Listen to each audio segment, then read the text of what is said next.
poslednom období sa nás rodičia aj žiaci často pýtajú, ako bude vyzerať fungovanie našej školy po presťahovaní sa do nových priestorov. Preto vám dnes chceme ukázať miesta, kde sa budeme vzdelávať.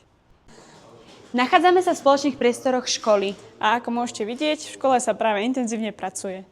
Práve touto chodbou sa dostaneme do traktu, ktorý je určený pre hotelovú akadémiu. Teraz sa nachádzame v jednej z 9 kmeňových tried, ktoré sa rekonštruujú pre žiakov hotelovej akadémie.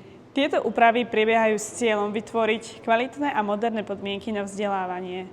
Nachádzame sa pred internátom, ktorý je súčasťou školy. Aj tieto priestory prejdú rekonštrukciou. Po dokončení tu budú odborné učebne, ktoré budú slúžiť na praktické vyučovanie žiakov hotelovej akadémie. Tieto priestory budú zodpovedať podmienkam moderného a odborného vzdelávania. Dovtedy, kým budú tieto odborné učebne hotové, Bude praktické vyučovanie naďalej prebiehať na našom súčasnom stredisku praktického vyučovania Alexander, ktoré momentálne využívame na nácvik praktických zručností.